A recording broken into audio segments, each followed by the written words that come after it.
Exam time ആയി കഴിഞ്ഞിട്ട് ഒരുപാട് പേര് പറയുന്നത് ഞാൻ കേട്ടിട്ടുണ്ട്, ചേട്ടാ ഭയങ്കര പേടിയാണ്, എക്സാം ആകുന്ന ടൈമിൽ ഭയങ്കര പേടിയാണ്.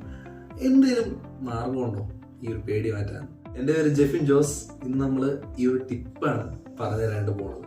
ഒന്നാമത്തെ കാര്യം എന്ന് പറയുന്നത് എക്സാമിനെ ഉൾക്കൊള്ളുക. ഇതിനെ പേടിക്കേണ്ട ഒരു കാര്യമല്ല എന്ന് നമ്മൾ തന്നെ നമ്മളെ പറഞ്ഞങ്ങ് മനസ്സിലാക്കിക്കൊള്ളുക. നിങ്ങൾ പണ്ട് നിങ്ങൾ ഒരുപാട് എക്സാം എഴുതിയാണ് ഇവിടെ എത്തിയതല്ലേ. ഈവൻ ഇപ്പൊ 10 എക്സാം എഴുതുന്ന ഒരു കുട്ടിയാണെങ്കിൽ നിങ്ങൾ 9 വരെ എഴുതിയ അതേ കാര്യം തന്നെയാണ് നിങ്ങൾ ഇപ്പോഴും ചെയ്യാൻ പോകുന്നത്. സെയിം പ്രോസസ്സാണ് നിങ്ങൾ ഇപ്പോഴും ചെയ്യാൻ പോകുന്നത്. 9 വരെ നിങ്ങളുടെ സ്കൂളിലെ ടീച്ചേഴ്സ് തന്നെ പേപ്പർ നോക്കി, പക്ഷെ 10 വരുമ്പോൾ പുറത്തുനിന്നൊരു ടീച്ചർ പേപ്പർ നോക്കും. അത്രേ വ്യത്യാസമേ ഉള്ളൂ. അത് നമ്മുടെ മനസ്സിനെ നമ്മൾ തന്നെ അങ്ങ് പറഞ്ഞ് മനസ്സിലാക്കിയേക്കുക. അല്ലാതെ ഇതൊരു വലിയ കാര്യമാണെന്ന് ചിന്തിച്ച് കൂട്ടുന്നത് ഒഴിവാക്കുക. അപ്പോ അത് നിങ്ങളുടെ പേടിയെ മറികടക്കാനായിട്ട് നിങ്ങളെ സഹായിക്കും. കാരണം ആ പേടി നിങ്ങൾ തന്നെ ഉണ്ടാക്കുന്നതാണ്. അതിനെ ഒഴിവാക്കാനായിട്ട് നിങ്ങളെ സഹായിക്കും. രണ്ടാമത്തെ കാര്യം എന്ന് പറയുന്നത് പഠിക്കുന്ന കാര്യങ്ങൾ കൃത്യമായി പഠിച്ചു പോകാൻ ശ്രദ്ധിക്കുക. നിങ്ങളൊരു പോർഷൻ പഠിക്കുമ്പോൾ അതിനെ ഫുള്ളായിട്ട് കവർ ചെയ്യാൻ ശ്രദ്ധിക്കുക. അല്ലെങ്കിൽ പകുതി സ്കിപ്പ് ചെയ്ത് ബാക്കി പിന്നെ പഠിക്കാം എന്നൊക്കെ കരുതി നിങ്ങൾ ഒഴിവാക്കിയിട്ട് പോകാതിരിക്കാൻ ശ്രദ്ധിക്കുക. അങ്ങനെ വരുമ്പോൾ ഉണ്ടാകുന്ന പ്രശ്നം എന്താണെന്ന് വെച്ചാൽ ഈ എക്സാമിന്റെ തലേദിവസമൊക്കെ ആകുമ്പോഴായിരിക്കും നിങ്ങൾ ഈ മാറ്റിവെച്ച പോർഷൻസ് എല്ലാം കൂടെ നിങ്ങൾക്ക് ഒരുപക്ഷെ ഓർമ്മ വരുന്നത്. പിന്നെ ഇതെല്ലാം തീർക്കാനുണ്ടല്ലോ എന്നോർത്ത് അമിതമായിട്ടൊരു സ്ട്രെസ് നിങ്ങളെ പിടികൂടാനും അത് നമ്മുടെ പ്രൊഡക്ടിവിറ്റിനെ വളരെ മോശമായിട്ട് ബാധിക്കാനും സാധ്യതയുണ്ട്. അപ്പൊ അതുകൊണ്ട് പഠിക്കുന്ന പോർഷൻസ് ആ ടൈമിൽ ഫുള്ളി കവർ ചെയ്തു പോകാനായിട്ട് ശ്രദ്ധിക്കുക.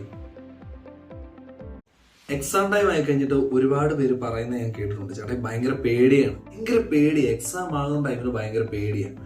എന്തെങ്കിലും മാർഗമുണ്ടോ ഈ ഒരു പേടി മാറ്റാൻ? എൻ്റെ പേര് ജെഫിൻ ജോസ്. ഇന്ന് നമ്മൾ ഈ ഒരു ടിപ്പാണ് പറഞ്ഞു തരാണ്ട് പോണത്. ഒന്നാമത്തെ കാര്യം എന്ന് പറയുന്നത് എക്സാമിനെ ഉൾക്കൊള്ളുക. ഇതിനെ പേടിക്കേണ്ട ഒരു കാര്യമല്ല എന്ന് നമ്മൾ തന്നെ നമ്മളെ പറഞ്ഞങ്ങ് മനസ്സിലാക്കിക്കൊള്ളുക. നിങ്ങൾ പണ്ട് നിങ്ങൾ ഒരുപാട് എക്സാം എഴുതിയാണ് ഇവിടെ എത്തിയതല്ലേ. ഈവൻ ഇപ്പൊ 10 എക്സാം എഴുതുന്ന ഒരു കുട്ടിയാണെങ്കിൽ നിങ്ങൾ 9 വരെ എഴുതിയ അതേ കാര്യം തന്നെയാണ് നിങ്ങൾ ഇപ്പോഴും ചെയ്യാൻ പോകുന്നത്. സെയിം പ്രോസസ്സാണ് നിങ്ങൾ ഇപ്പോഴും ചെയ്യാൻ പോകുന്നത്. 9 വരെ നിങ്ങളുടെ സ്കൂളിലെ ടീച്ചേഴ്സ് തന്നെ പേപ്പർ നോക്കി, പക്ഷെ 10 വരുമ്പോൾ പുറത്തുനിന്നൊരു ടീച്ചർ പേപ്പർ നോക്കും. അത്രേ വ്യത്യാസമേ ഉള്ളൂ. അത് നമ്മുടെ മനസ്സിനെ നമ്മൾ തന്നെ അങ്ങ് പറഞ്ഞ് മനസ്സിലാക്കിയേക്കുക. അല്ലാതെ ഇതൊരു വലിയ കാര്യമാണെന്ന് ചിന്തിച്ച് കൂട്ടുന്നത് ഒഴിവാക്കുക. അപ്പോ അത് നിങ്ങളുടെ പേടിയെ മറികടക്കാനായിട്ട് നിങ്ങളെ സഹായിക്കും. കാരണം ആ പേടി നിങ്ങൾ തന്നെ ഉണ്ടാക്കുന്നതാണ്. അതിനെ ഒഴിവാക്കാനായിട്ട് നിങ്ങളെ സഹായിക്കും. രണ്ടാമത്തെ കാര്യം എന്ന് പറയുന്നത് പഠിക്കുന്ന കാര്യങ്ങൾ കൃത്യമായി പഠിച്ചു പോകാൻ ശ്രദ്ധിക്കുക. നിങ്ങളൊരു പോർഷൻ പഠിക്കുമ്പോൾ അതിനെ ഫുള്ളായിട്ട് കവർ ചെയ്യാൻ ശ്രദ്ധിക്കുക. അല്ലെങ്കിൽ പകുതി സ്കിപ്പ് ചെയ്ത് ബാക്കി പിന്നെ പഠിക്കാം എന്നൊക്കെ കരുതി നിങ്ങൾ ഒഴിവാക്കിയിട്ട് പോകാതിരിക്കാൻ ശ്രദ്ധിക്കുക. അങ്ങനെ വരുമ്പോൾ ഉണ്ടാകുന്ന പ്രശ്നം എന്താണെന്ന് വെച്ചാൽ ഈ എക്സാമിന്റെ തലേദിവസമൊക്കെ ആകുമ്പോഴായിരിക്കും നിങ്ങൾ ഈ മാറ്റിവെച്ച പോർഷൻസ് എല്ലാം കൂടെ നിങ്ങൾക്ക് ഒരുപക്ഷെ ഓർമ്മ വരുന്നത്.